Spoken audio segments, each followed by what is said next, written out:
share the journey that we're on at the moment and get alignment with the delivery team at Windmill in terms of how we actually address sustainability going forward on our development projects, sort of acknowledging some of the challenges and hiccups that we continue to have in all of our projects as we move forward.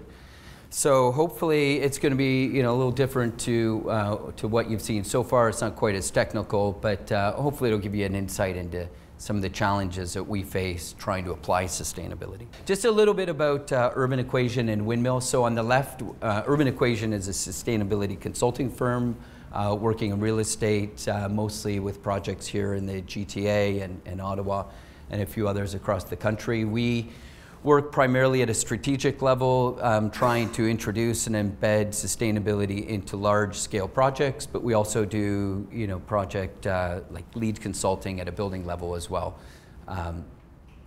where needed. And then sort of as you work your way to the right, we have Windmill as a development company which actually does real estate development. And they've been around for about 15 to 20 years, starting on the West Coast doing projects like Dockside Green, which was one of the first, if not, I think it was the first LEED neighborhood development project. They did LEED Platinum projects on all of their first maybe 7 or 8 projects. So they've always been pushing sustainability from a place of trying to do development the right way, a little differently, but also try to maintain those returns on the projects that you'd expect from conventional development.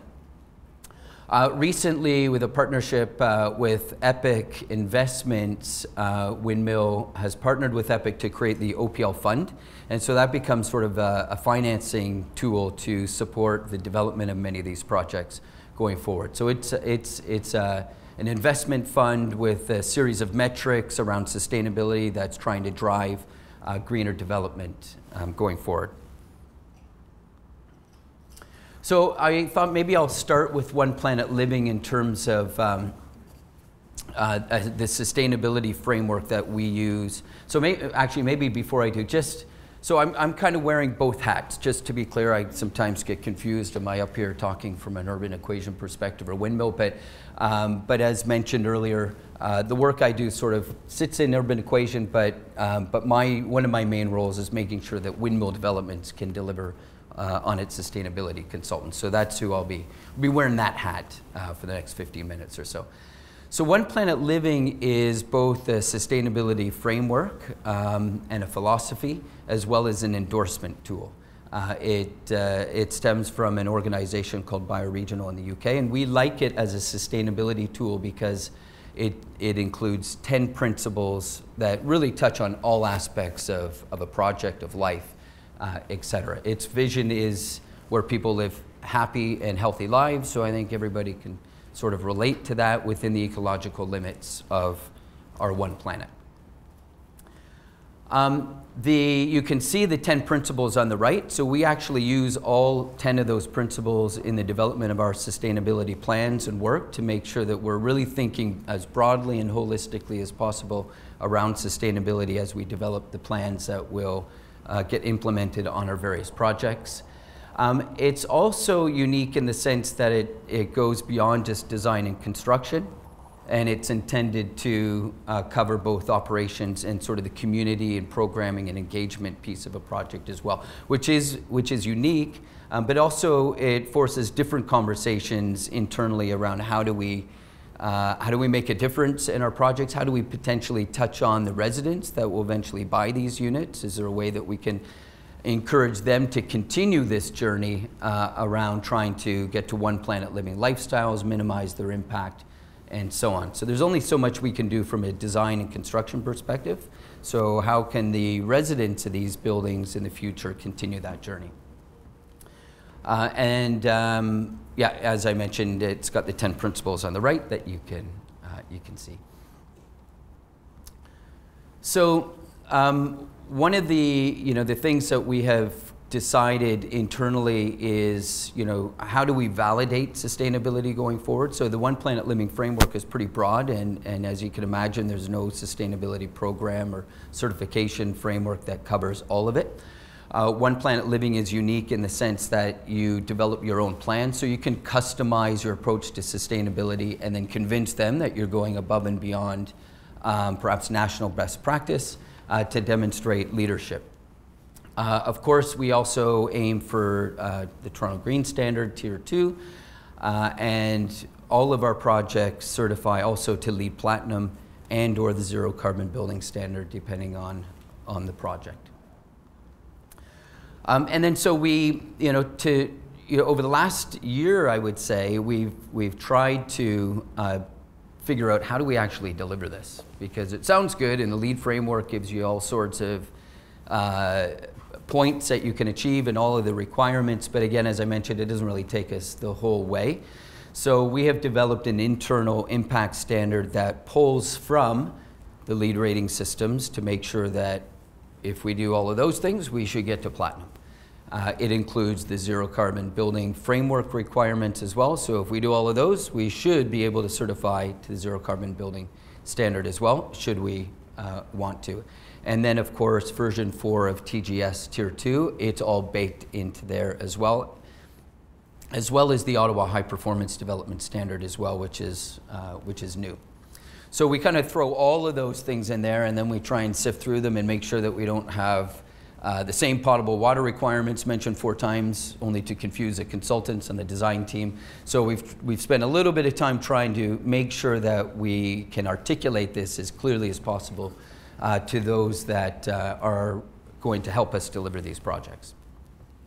And then of course the OPL framework includes, that's where we have to get creative and find different ways of developing our own metrics and requirements around our project that can touch on some of those OPL principles that are not covered by these frameworks. So what I thought I would do is just kind of share, so what we've been trying to work through internally is how do we deliver all of this stuff and how do we deliver it well and how do we avoid some of the challenges that we come up with on what seems like every single project. So it was mentioned earlier about integrated design. I mean, it sounds great.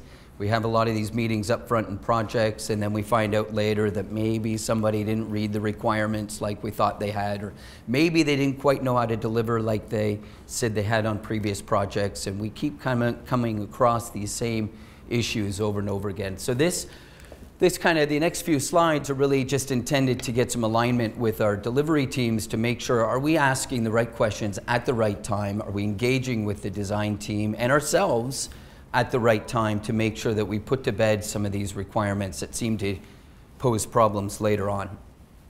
And some of this stuff isn't rocket science. I'm sure lots of projects are already doing this stuff, but it's kind of the realities that we face on a project by project basis that we can't seem to always get away from. So this one's kind of, as mentioned earlier, I mean, a lot of this stuff actually, even though we're doing larger scale buildings, there's a lot of the same questions that I think are getting asked and addressed by the previous presenters as well.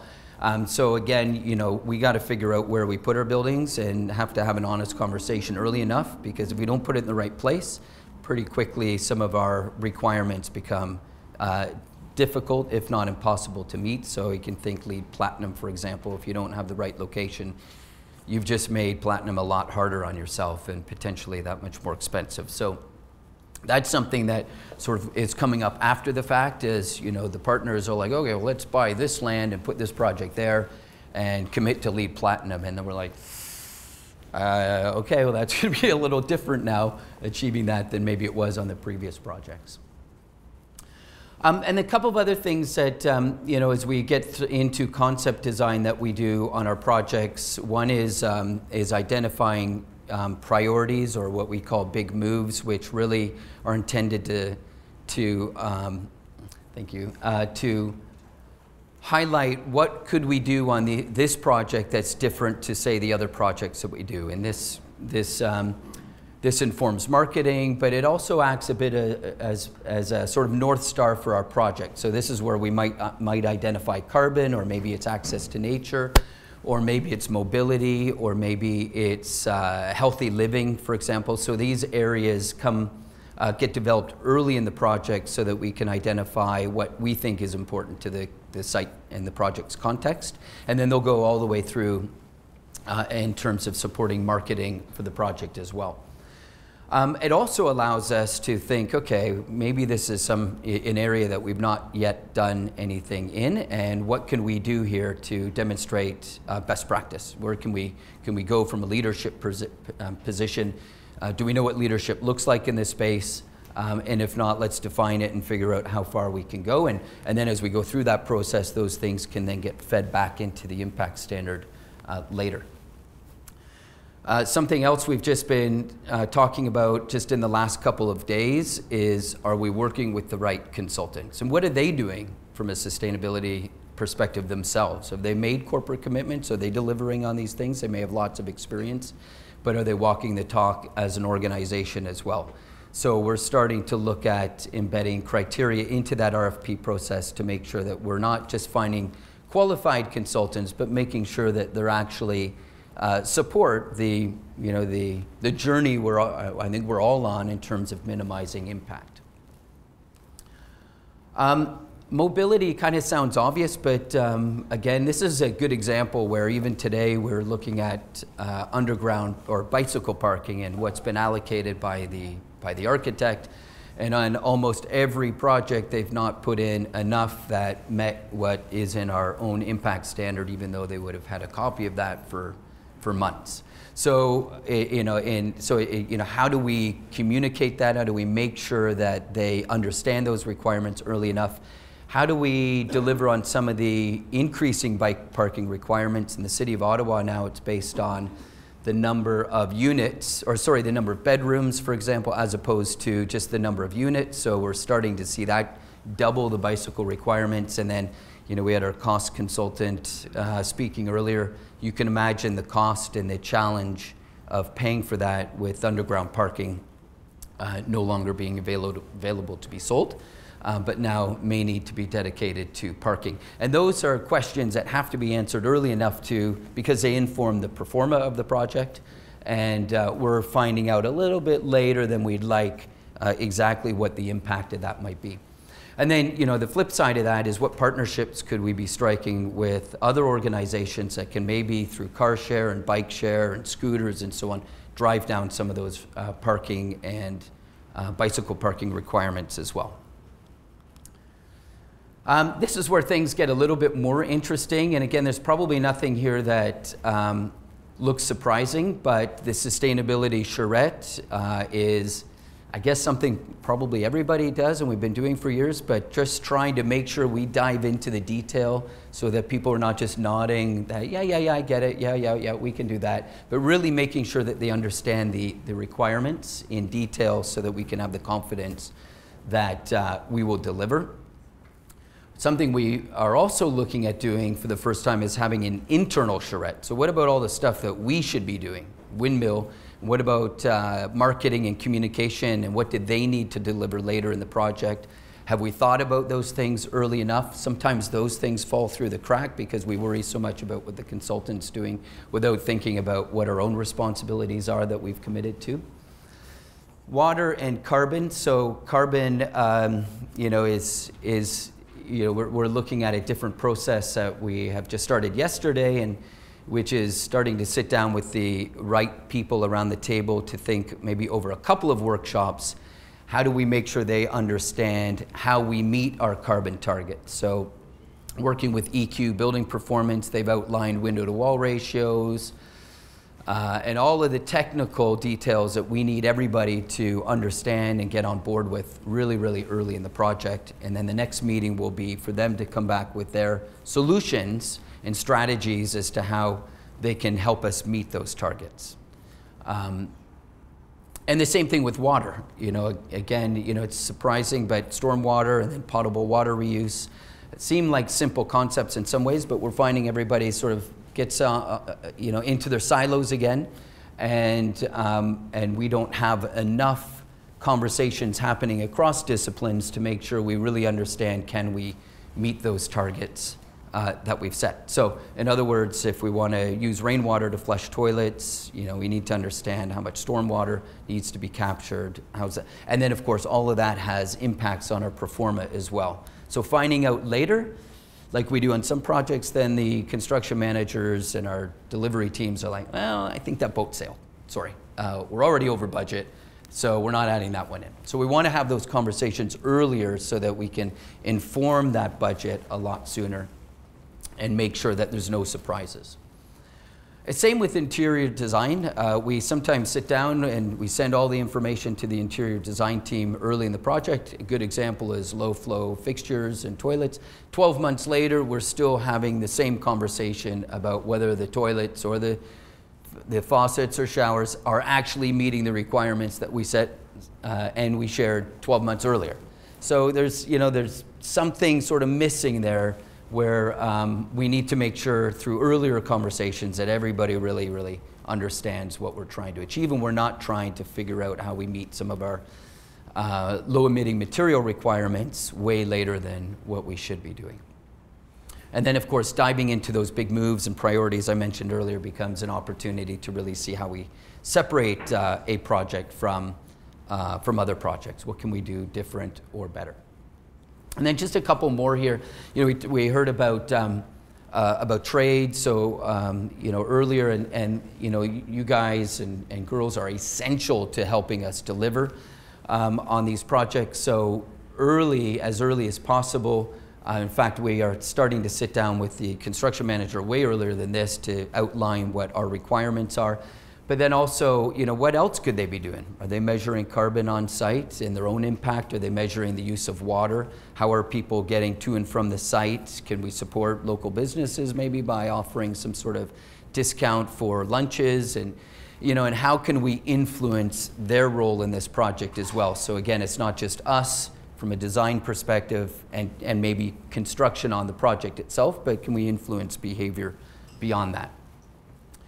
And then we, another thing we're trying to figure out is how do we then pass that on to the trades themselves? Is there something that we can be doing through orientation of health and safety where, we're collecting data or informing them about the One Planet Living framework and just kind of continuing to build awareness around sustainability on all of these projects without costing, people time and additional budget.